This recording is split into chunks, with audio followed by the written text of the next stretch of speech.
আসসালামু আলাইকুম রহমতুল্লাহি ওবরাকাত।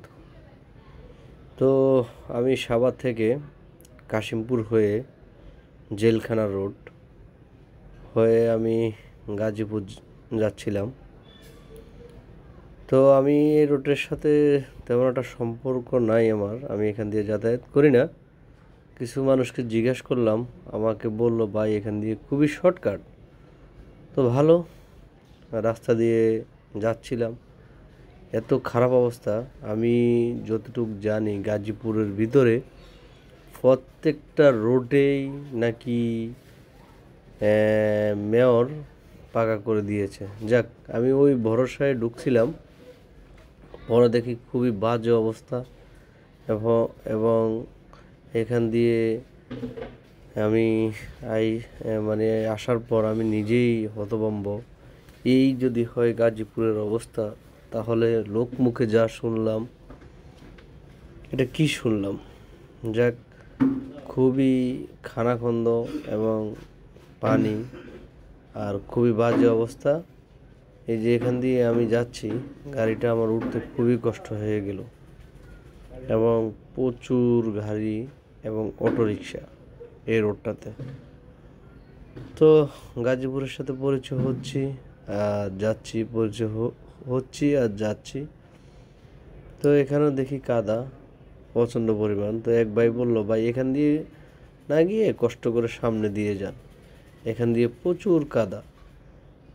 তো পরে চিন্তা করলাম ঠিক আছে, বলছে ভালো রোড দিয়ে যাই, যেহেতু ভাইটা বলল। ঘুরিয়ে আবার ওইখান দিয়ে যাওয়ার জন্য ট্রাই করতেছি। তো কাকাকে জিজ্ঞেস করলাম, কাকা ওইখান দিয়ে কি যাওয়া যায়? বলছে হ্যাঁ যাওয়া যায়। খুব আশা করে এখান দিয়ে আসলাম। তো এখান দিয়ে আসার পরে একটা জিনিস দেখে আমি একবারই হতভম্ব। গাজীপুরে হাজার হাজার লোক বসবাস করে তাও জানি, গাজীপুরের রোড খুবই ভালো তাও জানি। তো আজকে গাজীপুরের রোড দিয়ে এসে যে পরিস্থিতি দেখলাম, তো রোডটা কেমন ভালো বুঝতে পারতেছি। আর এখানে আমার মনে হয় বেকারের সংখ্যা বেশি গাজীপুর এরিয়াতে, কারণ এত পরিমাণ অটো আমার লাইফে আমি কোনো জায়গায় দেখছি কি না সন্দেহ আছে। 2 কিলো রোডের ভিতরে আপনার প্রচণ্ড পরিমাণ অটো। এবং ওরা তো, আমি এমনিতে অটো দেখলে ভয় পাই, আর ওরা খুবই মারাত্মক লেভেলে।